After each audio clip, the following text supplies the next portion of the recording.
les ennemis de la percée, deuxième partie. Nous avions commencé le dimanche passé à parler des ennemis de la percée. Nous avons vu que Isaac, pour percer, il a commencé d'abord par vaincre ses ennemis. À 2 reprises, il a été opposé. Il a connu l'opposition. Il a connu l'interdiction.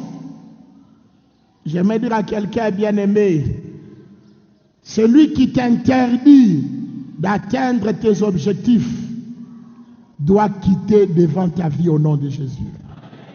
La chose qui t'empêche d'entrer dans ta destinée, tu as le pouvoir de dominer cette chose. Oui, bien-aimé, nous avons eu le psaume 110, le verset 2. J'aimerais que nous relisions encore cela pour une bonne compréhension. Psaume 110, le verset 2, c'est le verset de base qui introduit cette partie des ennemis de la percée. Psaume 110, nous sommes au 2e verset. Voilà, Psaume 110, 2. L'Éternel étendra de Sion le sceptre de sa puissance, domine au milieu de tes ennemis. Nous avons longuement parlé de ce verset le dimanche passé. Que bien aimé, nous n'avons pas d'excuse d'échouer. Car pour nous, la percée, c'est un succès éclatant et sans contestation. Je répète, la percée, c'est un succès éclatant et sans contestation. C'est Rehoboth, là où il n'y a plus de contestation. Là où ils pouvaient dire, il n'y a plus de contestation, j'ai réussi. Voilà, maintenant le Seigneur nous met au large et nous prospérerons dans le pays. Mais il y a des ennemis autour. Les ennemis sont là pour nous empêcher de bénéficier de notre percée. Mais le Seigneur nous dit, comme moi ton Dieu, je vais te rendre puissant. À partir de Sion, Sion c'est la ville de Dieu. Sion c'est la présence de Dieu. Sion aujourd'hui peut être symbolisé à l'église, à la présence de Dieu. Nous venons à l'église pour recevoir la capacité, pour recevoir la puissance, pour recevoir la force que nous allons utiliser au milieu de nos ennemis. L'église est comme un lieu d'entraînement, un lieu de préparation. L'église est comme une marmite où l'on mélange toutes sortes d'ingrédients pour faire sortir une bonne sauce. Alléluia. Et Dieu dit, comme moi je te donnerai la puissance, alors tu n'as pas raison d'échouer. Domine au milieu de tes ennemis. Ce n'est pas la méthode de Dieu. Ne priez jamais pour la mort de Satan. C'est une fausse prière. C'est une prière qui n'est pas bien. Seigneur, que Satan meure. Comme ça, il n'y aura plus de tentation. Il y aura la tentation. Tu peux résister à la tentation. Dieu a mis en toi la capacité de dire non. Tu vois l'argent de l'État. Tu veux prendre. Tu as encore 2 options. Prendre ou ne pas prendre. Si tu prends, ce n'est pas le diable. C'est toi-même qui as voulu prendre parce qu'il y a un intérêt. Tu as cédé à la tentation. Mais la Bible dit domine au milieu de tes ennemis. Bien aimé, quels que soient les ennemis que nous avons le pouvoir de vaincre ces ennemis. Si nous sommes enfants de Dieu, bien aimés, nous ne pouvons pas crier défaite. La défaite, ce n'est pas pour nous. La Bible dit, nous sommes plus que vainqueurs. Non, nous ne sommes pas des vainqueurs. Un vainqueur, c'est celui qui combat. Mais nous ne combattons pas. C'est Jésus qui a combattu. Nous venons seulement soulever la coupe. Alléluia. Il a vaincu pour nous. Il a tout accompli pour nous à la croix. Et il a fait de nous de plus que vainqueurs. Ça veut dire quoi? Les bénéficiaires de sa victoire. Nous sommes bénéficiaires de la victoire du Seigneur. Nous devons dominer au milieu de nos ennemis. Et un petit rappel, dimanche passé, nous avons localisé 3 grands ennemis de la destinée de l'homme. 3 grands ennemis de ta réussite. Ceux qui s'opposent à ta joie. Ils sont 3. Le premier, c'est toi-même. Et nous étions en train de parler de l'homme. L'homme est le premier ennemi de sa propre destinée. N'accusez pas d'abord le diable. N'accusez pas d'abord le monde. Vous-même. Vos erreurs, vos fautes sont souvent la cause de vos larmes, de votre perdition. Deuxièmement, nous avons parlé du monde. Le monde aussi est un ennemi. La nature est un ennemi de ton succès. L'environnement, les mauvaises compagnies. N'est-ce pas qu'il est écrit les mauvaises compagnies corrompent les bonnes mœurs? Ça veut dire que tu peux commencer une affaire bien. Dès que tu t'associes à quelqu'un qui a la malédiction, même tes affaires commencent à échouer. Vrai ou faux? Oui, vrai. On a vu des jeunes hommes, quand ils étaient célibataires, ils évoluaient très bien. Mais dès qu'il a épousé cette fille-là, rien ne marche. C'est pourquoi, Dada, quand vous allez dans la vie d'un frère, soyez son bonheur. La Bible dit, la femme, à celui qui trouve une femme, trouve le bonheur. J'ai toujours dit, les secrets du succès dans un couple passent beaucoup par la femme. Vous savez, si la femme n'a pas en elle la grâce du développement, même un homme intelligent peut s'avilir. Il peut s'avilir, bien aimé. Dieu vous a donné, maman, la capacité d'orienter le foyer. Vous savez, l'homme c'est la tête, n'est-ce pas? L'homme c'est la tête. Mais la femme c'est le cou. Donc, sans le cou, la tête ne verra pas ce qu'il y a à gauche, ce qu'il y a à droite, ce qu'il y a derrière. Donc, maman, c'est vous qui avez la clé. C'est pourquoi les femmes doivent craindre Dieu. Vous savez, lorsqu'une femme se méconduit dans un foyer, la conséquence est très grave. Pourquoi? Parce que Dieu a mis à la femme la capacité de la maîtrise de soi. Vous savez, les hommes souvent sont des tricheurs. Mais vous les mamans, que Dieu vous bénisse, vous savez rester fidèles. Et lorsque vous êtes fidèles, vous bénissez le couple. Et d'ailleurs, c'est vérifié. Lorsque une femme se convertit avant, son mari finit par se convertir. Mais si l'homme se convertit avant, pour que la maman vienne, ah frère, jeûne et prière, retraite et montagne. On va même t'imposer les pieds, parce que l'imposition des mains va échouer. Tellement qu'on va t'imposer les mains, tu deviendras chauve. T'as quoi, on arrive là? Alléluia. C'est pourquoi les mamans doivent aimer le Seigneur. Les mamans doivent s'attacher au Seigneur. Mais c'est un environnement qui peut faire échouer tout un couple. Mais il n'y a pas que les femmes qui peuvent être les blocages. Nous avions aussi vu des femmes qui ont étudié, des femmes intellectuelles, mais qui se sont mariées à des hommes sans vision. Et ces femmes ont été, ces femmes plutôt, ont perdu même leur gloire. Oui. Papa, frère, tu dois aussi être le bonheur d'une femme. Il ne faut pas que la sœur qui s'habillait bien chez eux, dès qu'elle entre chez toi, aïe aïe aïe. Toi, tu dois faire plus. Je n'arrive pas qu'il a écouté moi. Ça dit, comme on a dit, mon dada, ça dit, utamufanya kushinda kile bazazi yake bamufanyishia. Quand bazazi yake bako mpenti, alikuwa mpenta jusqu'ici, wote mpenta jusque là. Alléluia. Gloire à notre Dieu. Et le troisième ennemi, bien aimé, nous avons parlé du diable. Nous revenons sur l'homme. Et nous avions dit sur l'homme, qu'est-ce qui fait que l'homme échoue? Nous avions commencé à énumérer les causes de l'échec de l'homme. La première cause, ça veut dire, c'est le manque de la connaissance, l'ignorance du vrai Dieu et l'ignorance du salut. Tout païen, tout homme qui n'a pas encore accepté Jésus comme Seigneur et Sauveur a déjà combattu sa propre destinée. Parce qu'il n'y a de bonheur écrit. L'argent ne fait pas le bonheur. La gloire ne fait pas le bonheur. Tout ce que nous recevons sur la terre ne fait pas le bonheur. Le vrai bonheur, c'est la paix avec Dieu. Et cette paix ne se retrouve qu'en Jésus-Christ. Lorsqu'un homme passe par la repentance, lorsqu'il donne sa vie à Jésus et il prend la décision d'arrêter ses mauvaises actions, voilà le début du succès. C'est là le début du succès d'un homme. Parce que n'oubliez pas, bien aimé, nous avons été créés par Dieu et nous avons été créés pour Dieu.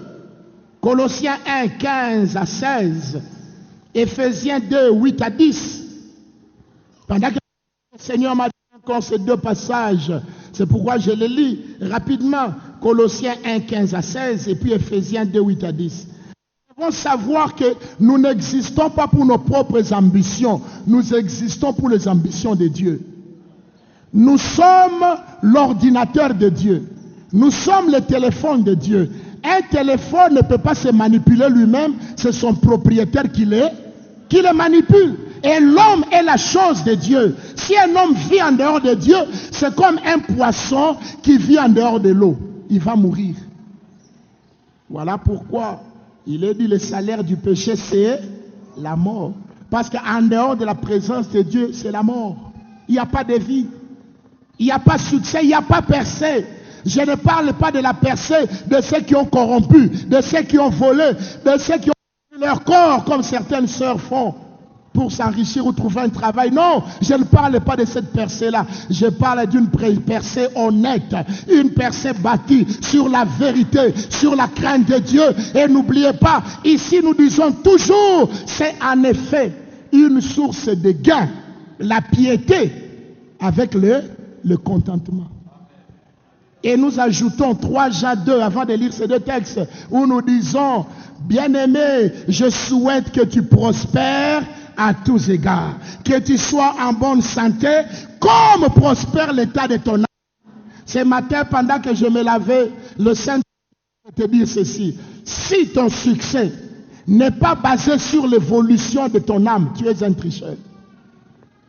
Tu dois contrôler ta vie. Si tu t'enrichis, si tu avances dans la vie et que ton âme ne grandit pas spirituellement, tu es toujours dans le péché, c'est la percée de Dieu. Ton âme et le succès doivent marcher ensemble. C'est ça la parole de Dieu. Nous ne voulons pas de gens qui viennent témoigner ici. Il témoigne l'argent qu'il a volé. J'ai acheté une villa, mais une villa de l'argent volé. Ce n'est pas un témoignage, frère. Les vrais témoignages, tu dois gagner à la sueur de ton front. Dans la vérité, Colossiens 1, 15 à 16. Je crois que je l'ai lu lorsque nous étions en train d'introduire cet enseignement au mois de janvier. Mais je le répète, c'est important que nous comprenions la pensée qui est là-dedans. Colossiens 1, 15 à 16. Pour voir que nous ne nous appartenons pas nous-mêmes, nous appartenons au Créateur. Parlant de Jésus-Christ, il a dit, il est l'image du Dieu invisible, le premier-né de toute la création. Car en lui ont été créées toutes les choses qui sont dans les cieux et sur la terre, les visibles et les invisibles, trône, dignité, domination, autorité. Tout a été créé par lui et pour lui. Donc toi, tu fais partie du tout. Des fois, tu dis, ni maisha yangu, aina maisha yako, ni maisha benyewe, ni ndeni. Savez-vous que la vie ici, c'est une dette? Le souffle de vie, c'est une dette que Dieu nous donne. Ça ne nous appartient pas. Si Dieu veut t'enlever le souffle de vie maintenant, pendant que je prêche, mon frère, tu vas tomber là et tu changeras de nom. On t'appellera feu. On t'appellera cadavre. On t'appellera Mariemou. Pourquoi? La vie de Dieu. Dieu prend sa vie. Donc la Bible dit tout, même toi et moi, si nous faisons partie du tout, nous avons été créés par lui et pour lui. Donc si tu ne sers pas Dieu, c'est-à-dire tu pèches contre même ton existence sur la terre. Parce que tu n'appartiens pas à ton propriétaire et ton propriétaire ne te reconnaît pas. Tu deviens un usurpateur de la vie de Dieu, un gaspilleur de la vie de Dieu. Dieu aurait mieux fait de donner la vie à ce papa de 70 ans qui vient de mourir, qui le craignait, au lieu de perdre la vie en toi, qui continue à vivre dans l'alcool, dans la drogue, dans l'impudicité. Dieu pleure. Dieu se dit, pourquoi je laisse cet homme sur la terre? Mais je te dis, si Dieu est encore en vie malgré tes péchés, c'est par grâce. Il te laisse le temps de te repentir. C'est pourquoi toi qui écoutes la voix de cette parole ce matin, répands-toi, car demain sera trop tard. Tu as été créé pour Dieu. Tu n'as pas été créé pour l'argent. Il y en a qui tremblent devant l'argent. Ils sont prêts à tuer pour l'argent. Non, non, bien-aimé. Si on devait trembler, c'est pour l'obéissance à Jésus-Christ. Si on devait prier, c'est pour être saint. C'est pour lui appartenir. Ephésiens 2, 8 à 9, rapidement. Ephésiens 2, 8 à 9. J'espère qu'aujourd'hui je terminerai sur l'homme afin que le dimanche prochain commence sur le monde. Ephésiens 2, 8 à 9. La Bible nous dit ceci. Car c'est par la grâce que vous êtes sauvés, par le moyen de la foi. Et cela ne vient pas de vous, c'est le don de Dieu. Ce n'est point par les œuvres afin que personne ne se glorifie. Mais j'aime le verset 10. Car nous sommes son ouvrage, nous sommes son ouvrage. Nous sommes l'ouvrage de Dieu. Papa, tu n'es pas l'ouvrage de ton père et de ta mère. Non, tu es l'ouvrage de Dieu. C'est Dieu qui t'a créé à son image et à sa ressemblance. Genèse 1, 26 à 28. Et souvent nous oublions cela. Nous commençons à marcher orgueilleusement. Nous commençons à insulter même Dieu, insulter les hommes de Dieu, insulter les églises. Nous vivons comme ça nous plaît. Frère, c'est un grand péché que d'ignorer son Créateur. Car ce jour-là, à la fin, tu seras devant lui. Il sera ton juge. Qui va te défendre? Le seul qui va nous défendre, c'est Jésus-Christ. Et Jésus n'est l'avocat que de ceux qui ont donné leur vie à Jésus. Il n'est pas l'avocat de toute la terre, non. Moi, j'ai un avocat auprès du Père. Alléluia. Mon frère a un avocat auprès du Père. Toi aussi, cherche à avoir un avocat. Cet avocat s'appelle Jésus. Sinon, au tribunal de Dieu, tu ne vas pas gagner. Là-bas, il n'y a pas de corruption. Là-bas, il n'y a pas d'homme fort. Comme nous voyons au Congo, un homme fort peut biaiser un jugement. Un coupable peut être déclaré innocent et un innocent peut devenir coupable. Mais dans la justice de Dieu, les innocents resteront innocents et les coupables seront coupables. Et il y a d'innocents que ceux qui sont lavés par le sang de l'agneau.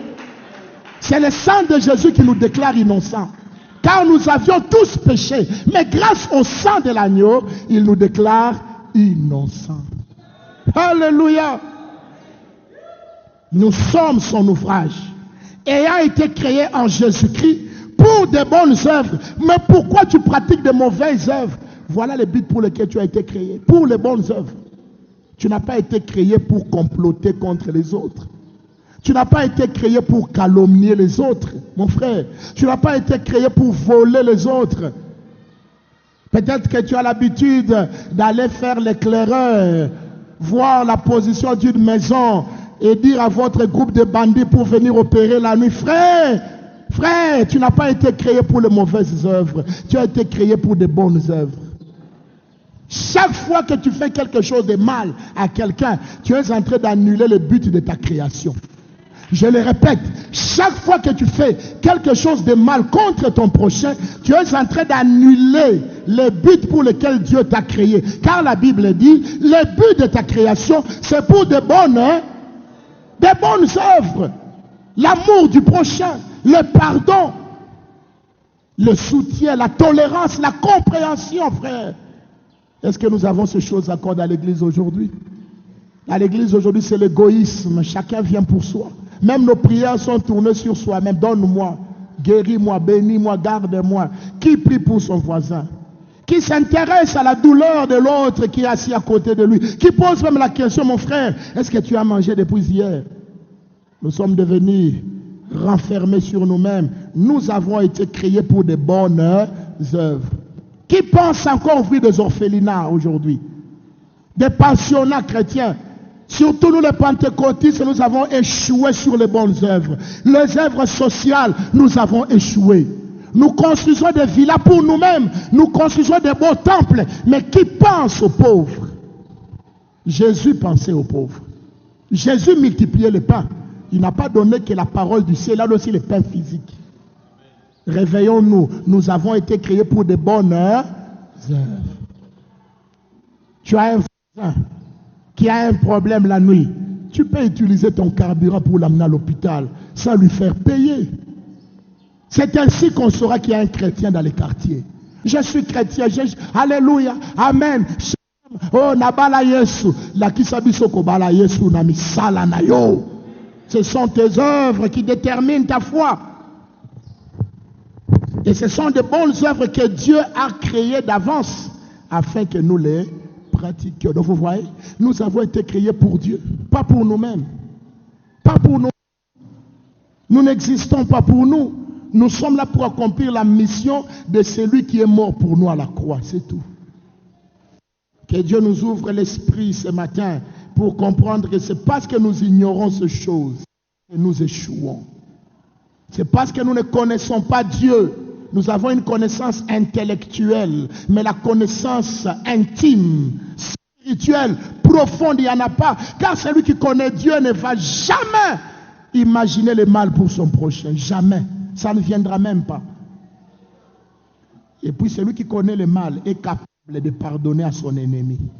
Si tu n'arrives pas à pardonner, tu ne connais pas Dieu. Ah, ça vous étonne, oui. La Bible dit aimez ceux qui vous haïssent. Priez pour ceux qui vous maltraitent. C'est la Bible. Nous nous vengeons. Où est la connaissance de Dieu? Dieu a dit laisse-moi la vengeance, mon frère. C'est à moi la vengeance. Bien-aimé, que Dieu nous aide à être son ouvrage. J'aime cette phrase. Nous sommes son ouvrage. Je suis comme les vers de Jésus. Pour que Jésus boive de l'eau en moi, je dois être propre. Personne n'utilisera un verre sale. Vrai ou faux? Le verre, même s'il a coûté 10 000 $, s'il est sale et que vous donnez de l'eau à quelqu'un, il ne boira pas. C'est ce que nous sommes. Nous sommes les verres de Jésus. Nous sommes son assiette. Nous sommes sa fourchette. Si c'est sale, sale par de mauvaises œuvres, sale par la sorcellerie, par l'occultisme, surtout aujourd'hui les jeunes gens, pour réussir, pour vite acheter la voiture, il y en a qui font des pactes avec le monde des ténèbres. Ils sont dans les groupes ésotériques, toutes sortes de groupes que vous connaissez. Tout ce qu'ils veulent, c'est la gloire, qu'ils s'habillent bien aussi, qu'ils garent aussi la bien-aimés. Je vais vous dire une chose. Nous ne venons pas à l'église pour faire la compétition de nos voitures.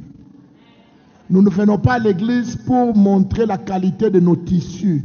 Nous ne venons pas à l'église pour avoir un air de patron. Nous venons à l'église pour nous humilier devant le roi des rois. Nous venons chercher celui qui peut nous pardonner, celui qui peut nous sauver, celui qui peut nous libérer. Et c'est ça le salut.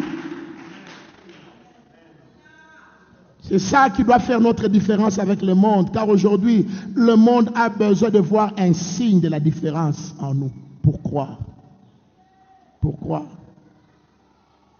Deuxième chose, nous avons dit, beaucoup de gens échouent parce qu'ils n'ont pas de vision claire sur leur vie. Il y en a qui vivent au jour le jour. Non, bien aimé, la vie, ce n'est pas seulement aujourd'hui. Il y a un demain. Il y a après-demain. Il y a dans 6 mois. Toi, chaque fois que tu gagnes 1 000 $, en 3 jours, c'est fini. Sais-tu qu'avec ces 1 000 $, il y en a qui peuvent commencer une affaire qui deviendra des millions. 1 000 $ seulement. Quelqu'un qui a une bonne tête. En Swahili, on dit Akirinjo Mari. Donc ce n'est pas Mari Aina Mari. Akirinjo Mari. L'intelligence de la gestion. On peut gérer l'argent seulement par rapport à un objectif qu'on a à atteindre. Si vous voyez une femme qui n'est là que pour changer les chaussures et les vêtements, elle n'a pas de vision pour l'avenir. Je ne serais pas étonné qu'il soit toujours locataire même après 20 ans de mariage. Je ne vous maudis pas, je dis la vérité. Si tu ne peux pas te priver de la mode maman, surtout vous les mamans, Mayasika, Mayasika, Mayasika.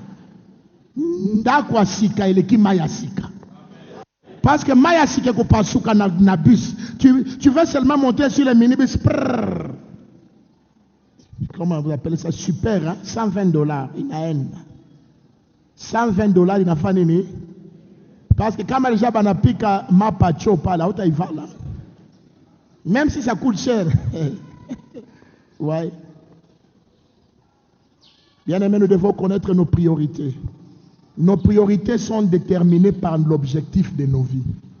Nous en parlerons plus tard dans cet enseignement quand nous allons parler des principes de la percée. Comment percer financièrement, comment percer même dans la vie, au travail, dans les mariages. Ça, nous reviendrons à ça. Mais il faut avoir un objectif clair de ta vie. Déjà à 18 ans, un jeune homme, une jeune femme doit savoir à quoi Dieu l'a destiné sur la terre. Il ne faut pas attendre 40 ans. C'est déjà trop tard si tu arrives à 40 ans et tu ne sais pas à quoi Dieu t'a destiné. Frère, tu as déjà commencé, il te reste combien d'années à vivre?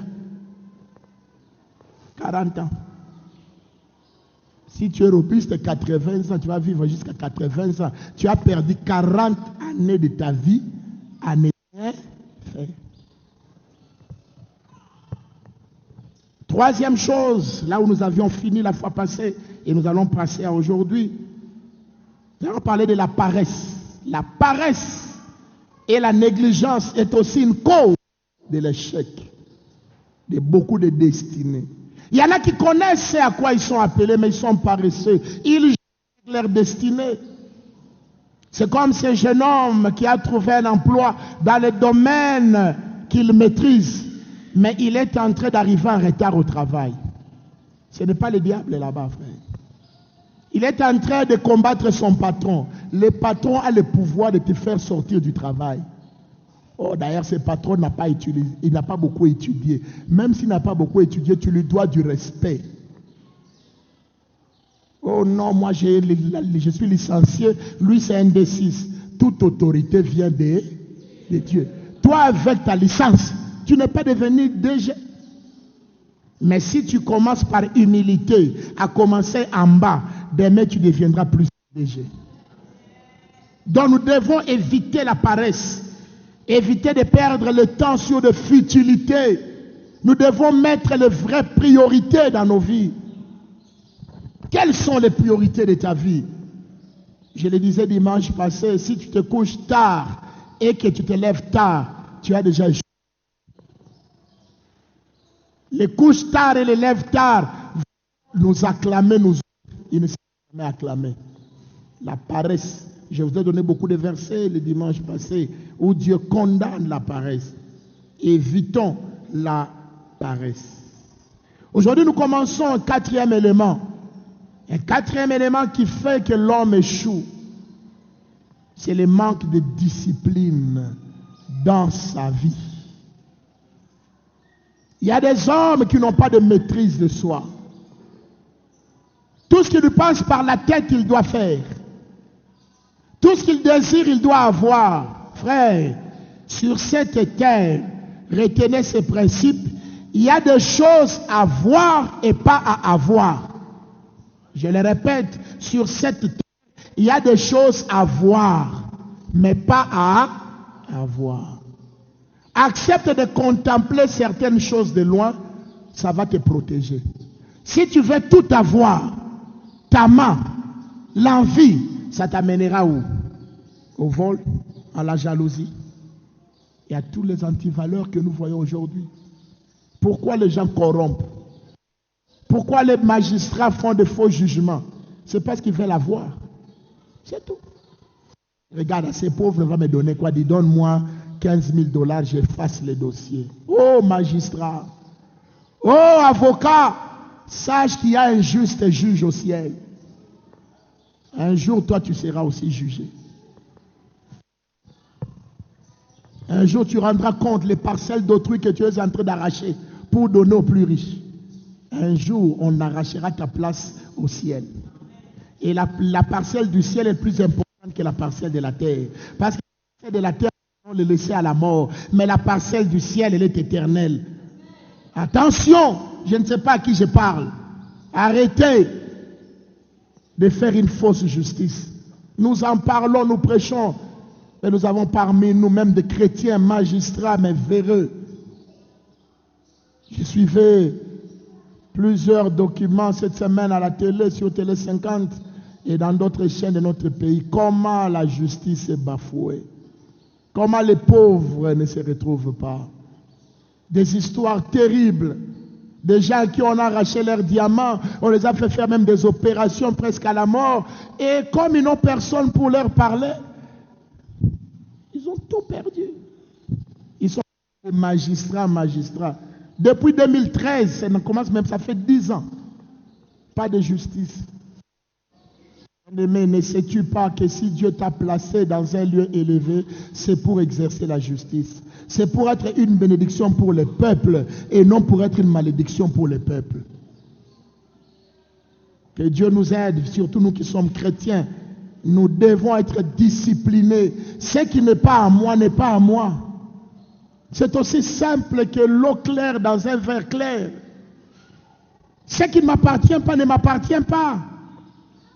Même si je le veux, je dois le voir, mais je ne dois pas l'avoir. Il y a une différence entre le verbe voir et le verbe avoir. Voir, c'est contempler. Voir, c'est apprécier. Voir, c'est louer même Dieu. Oui, frère, tu peux louer Dieu pour la beauté d'une femme. Seigneur, cette femme-là est jolie, que ton nom soit loué. Ça s'arrête là. Il ne faut pas chercher à la voir. Tu es déjà marié. Même si tu ne dis pas Amen. Sœur, tu peux louer la beauté d'un frère. Ah Seigneur, vraiment tu as créé des hommes. Hein? Ce frère-là est beau, gloire à ton nom. Ça s'arrête là. Jusque-là, ma soeur, tu n'as pas péché. Mais quand tu commences à porter des jupettes, tu commences à porter des habits qui attirent et tu commences à le faire des 12 yeux. Frère, tu ne me vois pas. En fait, c'est que tu ne me vois pas.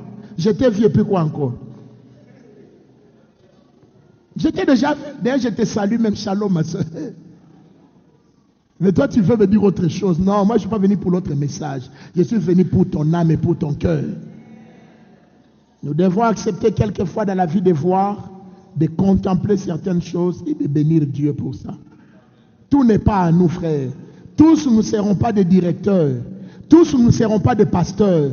Tous nous ne serons pas des apôtres. Mais tous, nous sommes enfants de Dieu. Et c'est ce qui est plus important.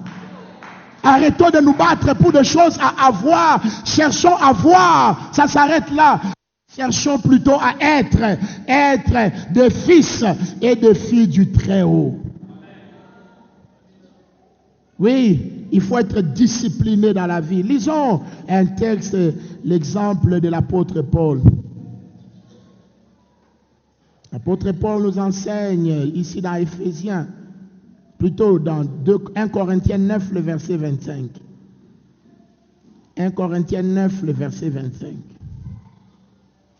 Nous devons être disciplinés, frères et sœurs, dans la vie. Il ne faut pas tout acheter. Il ne faut pas tout imiter. Il ne faut pas tout désirer. Il y a des désirs qu'il faut effacer dans ta tête. J'ai dit 1 Corinthiens 9, 25. L'apôtre nous dit ceci. Tous ceux qui combattent s'imposent toute espèce d'abstinence. Le mot abstinence ici a le même sens que le mot discipline. Cela a le mot d'interdiction volontaire. Bien aimé, n'attendez pas qu'on vous interdise certaines choses. Refusez vous-même certaines choses. Un homme sage s'interdit lui-même certaines choses qui sont inutiles à sa destinée. C'est comme moi aujourd'hui. Vous ne me verrez jamais postuler comme député. Jamais. Je ne vais pas me perdre mon temps. Vous allez jamais voir ma photo sur un t-shirt. Oh, je vais devenir député. Je suis déjà député de Jésus. Je suis dans le Parlement céleste. Je suis dans le Sénat céleste. Qu'est-ce que je vais chercher? Mais vous qui êtes appelés à la politique, faites la politique. Ne venez pas combattre les pasteurs ici. Parce qu'on voit des politiciens qui veulent devenir aussi des pasteurs. Nous, on vous laisse l'assemblée. Laissez-nous notre assemblée éternelle. Vous avez votre assemblée éphémère. Alléluia. Parce qu'il y a qui veulent avoir tout. Il veut être pasteur, être député, être commerçant, être général d'armée. Finalement, non, frère, discipline-toi. Il y a bien tous ceux qui combattent. Nous sommes en train de parler du combat. Nous sommes en train de parler des ennemis de notre destinée, les ennemis de la percée. Ils s'imposent eux-mêmes toute espèce d'abstinence. Et ils le font pour obtenir une couronne corruptible. Mais nous, faisons-le pour une couronne incorruptible. Alléluia. Regardez les joueurs de foot. Quand ils doivent préparer un match, ils quittent sa femme et ses enfants. Ils vont dans un local, passer une semaine, passer 2 jours, 3 jours pour préparer seulement un match de foot qui va se terminer seulement par une corruptible. C'est tout. Les récompenses, c'est la coupe et l'argent qu'ils auront. On n'a jamais enterré quelqu'un avec ses coupes. On n'a jamais enterré quelqu'un avec ses millions. Mais nous avons la plus grande richesse. La couronne incorruptible, c'est la vie éternelle. C'est le salut en Jésus. La Bible dit, faisons de discipline. Mettons de discipline à cause de cette là. Bien-aimés, ne ratons pas le ciel. Même quand tu cherches l'argent, frère, cherche l'argent dans l'honnêteté. Jésus peut revenir pendant que tu es en train de voler. Pampari, pas la trompette sonne. Tu restes. Pendant que tu es en train de voler, frère. Pendant que tu es en train de tuer, le poison dans les verres de quelqu'un, la trompette sonne. Tu restes, frère. La couronne est incorruptible. J'ai dit ceci, avec la discipline, nous pouvons, nous chrétiens, avoir les deux couronnes. La couronne corruptible, nous allons réussir dans la vie. Nous serons des managers, nous serons des députés, nous serons des présidents de la République, nous serons des hommes d'affaires. Dieu n'est pas contre, mais nous serons des habitants de la Nouvelle Jérusalem. Il n'y a que nous qui pouvons avoir les deux couronnes. Les païens n'ont qu'une seule couronne.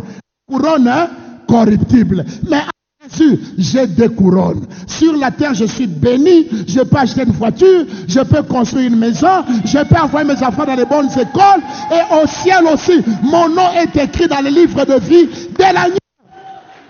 Mais il faut la discipline. Je dois me discipliner. Savoir là où il faut s'arrêter. Et là où il faut continuer. Savoir ce qu'il faut dire et ce qu'il ne faut pas dire. Savoir ce qu'il faut faire et ce qu'il ne faut pas faire. N'est-ce pas que le Seigneur connaît les 10 commandements? Les 10 commandements, c'est le début de notre discipline. Tu ne voleras pas, tu n'envieras pas, tu ne mentiras pas, tu ne tueras pas, tu n'auras pas un autre Dieu, tu n'adoreras pas un autre Dieu, tu ne feras pas de faux témoignages. Déjà, les 10 commandements sont le premier carré de la discipline chrétienne. Combien de chrétiens connaissent encore les 10 commandements aujourd'hui? Même à l'école du dimanche, est-ce que nos enfants récitent les 10 commandements? Normalement, ce sont des choses que nos enfants doivent connaître dès la première classe. Regardez les petits musulmans à 4 ans, ils connaissent déjà le Coran. Les récits des mémoires, même si ils ne comprennent pas. Dans leur madrasa là-bas, dans leur école coranique, il n'y a que nous qui négligeons ces choses. Et même là, je suis sûr, si je pose la question aux chrétiens qui ont même 20 ans dans le Seigneur, cite-moi de manière in extenso les 10 commandements. Tu ne connais même pas 4. Mais comment tu vas te discipliner sur la chose que tu ne connais pas? On le fait quoi dans l'église? Tu ne connais même pas les 10 commandements. Les 10 commandements. Quel est le premier commandement de la loi? Pardon? Ah, tu aimeras le Seigneur, ton Dieu. Tu n'auras pas un autre Dieu devant ma face. Combien nous avons beaucoup d'autres dieux? L'argent devient un Dieu, les femmes deviennent un Dieu, l'orgueil devient un Dieu, la gloire devient un Dieu, le temple devient aussi un Dieu. Il y en a qui dépensent plus pour le temple que pour l'évangélisation. Attention, frères et sœurs. Les 10 commandements nous rattrapent d'une manière ou d'une autre. Nous devons être disciplinés. Dieu a fait que l'homme soit discipliné. Il a établi une discipline à l'homme. Même dans les jardins d'Éden, Dieu a établi la discipline. Il a dit à l'homme, tu peux manger de tous les arbres du jardin. Mais attention, discipline oblige. L'arbre de la connaissance du bien et du mal, tu ne touches. Il n'a même pas dit tu ne mangeras pas. Tu ne toucheras même pas. Tu ne toucheras pas. Combien de fois nous touchons à cet arbre? Par têtutesse. Parce qu'on s'en fout de Dieu. Non, Dieu c'est un vieux. Il a déjà combien d'années? Il est vieux. Ses yeux ne voient plus. Frère. Il est l'ancien des jours, mais il n'est pas vieux. Il est toujours le même depuis l'époque d'Abraham jusqu'à aujourd'hui. Il n'a jamais vieilli. Il ne vieillit pas. J'aime ce frère qui a chanté Souki Nawe Okoma Pembete. Alléluia. Son trône n'a pas besoin qu'on puisse balayer ni épousseter. Son trône est toujours parfait. Alors, bien aimés, soyons disciplinés. Ayons la discipline comme l'apôtre Paul nous le dit. Discipline dans les études. Toi qui es étudiant, est-ce que tu as le temps de réviser? Aujourd'hui, j'écoutais quelqu'un qui parlait à la télé. Il dit, diplômé, j'insiste, parle mieux français, écrive mieux français que les docteurs d'aujourd'hui. Ça n'engage que moi et c'est vrai. Frère, moi j'ai été manager, j'ai reçu des CV des gens. Surtout quand nous disons lettres de motivation écrites à la main. Vous savez pourquoi nous demandons des fois qu'on écrive à la main? Vous ne savez pas. Parce que là-bas, l'ordinateur, vous allez cliquer correction. Tintin, tintin, correction, correction, correction. Un bon manager demande la lettre de motivation à la main. L'honneur est mes choix. Seulement par l'honneur, mes choix. Honneur avec un seul N, choix et nien, tu te dis avec S. S-H-O-I-X. Ce n'est pas français. On n'est plus discipliné, frère. Regardez nos écoles. Les promoteurs ne cherchent que l'argent. On ne regarde même plus la qualité des enseignants. Pourvu que les enfants nous donnent l'argent. L'enfant qui échoue, les parents eux-mêmes achètent un bulletin dans une autre école. Papa, si vous commencez à habituer à vos enfants à la tricherie, ils tricheront demain. Quand ils seront ministres, ce n'est pas étonnant que nos ministres volent. Leurs parents les ont habitués au vol quand ils étaient enfants. L'enfant a échoué, qu'il reprenne la classe.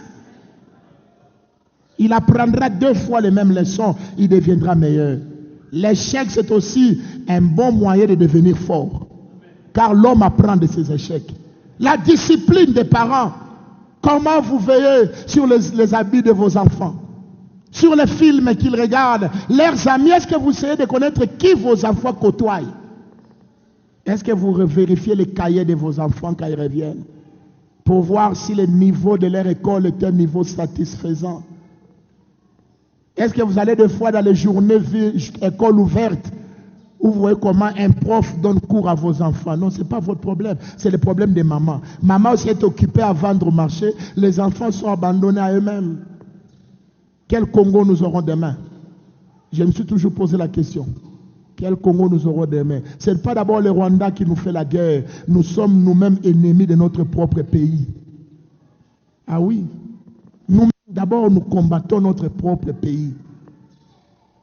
Quand nous acceptons le tribalisme, nous divisons nous-mêmes. Est-ce qu'il y a un Rwandais là-dedans? Tu détestes quelqu'un parce que sa tête ressemble aux gens de l'Équateur. Moi, les gens de l'Équateur, toi Mangala, Nalinga Kabangot, on a pende nini, banakufua nini. Toi aussi, Moutoualingala, tu viens avec l'orgueil, on a nasa quinoa, Baswahili. Mais Baswahili, reste à Kinshasa, tu es venu chercher quoi ici?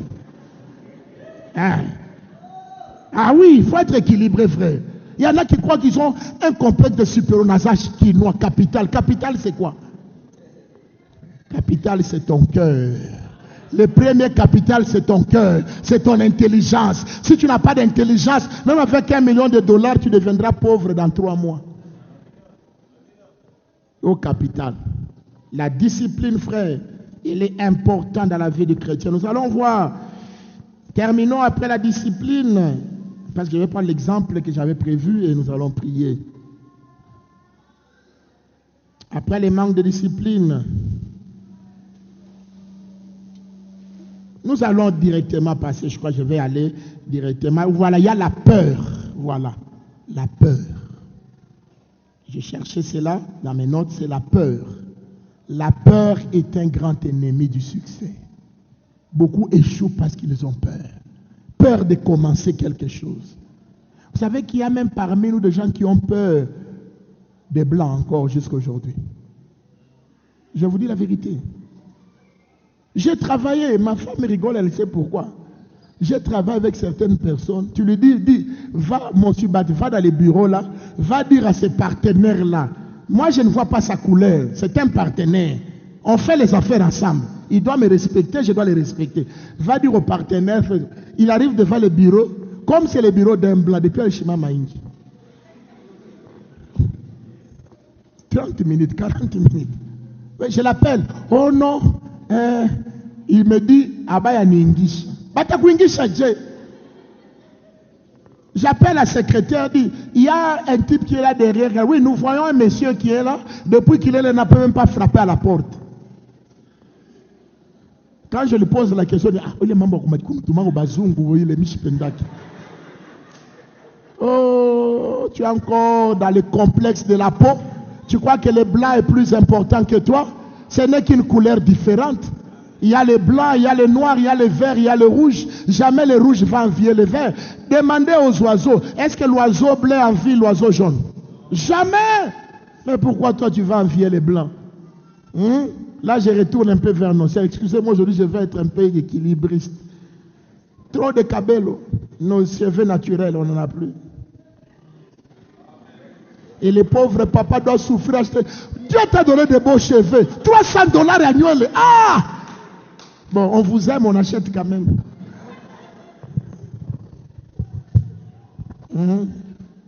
La peur, ça c'est la peur. Je dois être comme Beyoncé. On fait des... Je dois être comme Rihanna. Même la démarche. Sois toi-même.